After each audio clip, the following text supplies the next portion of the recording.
পূর্বের কোনো ঘোষণা ছিল না। পরিবেশ পরিস্থিতির প্রয়োজনীয়তার প্রেক্ষিতে গোয়েন্দা সংস্থা এবং আইন শৃঙ্খলা রক্ষাকারী বাহিনীর সহযোগিতার স্বার্থে আমরা প্রযুক্তিগত সহায়তা দিচ্ছি এবং যত দ্রুত পরিবেশটা নিয়ন্ত্রণে আসবে, আইন শৃঙ্খলা আমাদের নিয়ন্ত্রণে থাকবে এবং আমরা এই আশঙ্কা থেকে মুক্ত হতে পারবো।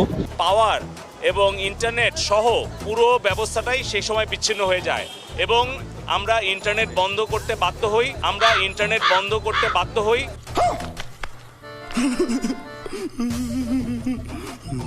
পরীক্ষামূলক দ্রুত আমরা ব্রডব্যান্ড চালু করছি। বিশ্বের সঙ্গে যোগাযোগ বন্ধ ও বাংলাদেশকে পেছনে নিতে পরিকল্পিতভাবে ডাটা সেন্টারগুলোতে আগুন দেওয়া হয়েছে বলেও জানান প্রতিমন্ত্রী।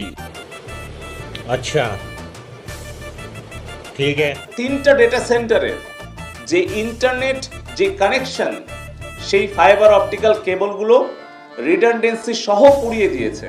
আমরা ইন্টারনেট বন্ধ করিনি, ইন্টারনেট বন্ধ হয়ে গেছে। আমরা ইন্টারনেট বন্ধ করতে বাধ্য হই। আমরা ইন্টারনেট বন্ধ করিনি, ইন্টারনেট বন্ধ হয়ে গেছে। আমরা ইন্টারনেট বন্ধ করতে বাধ্য হই।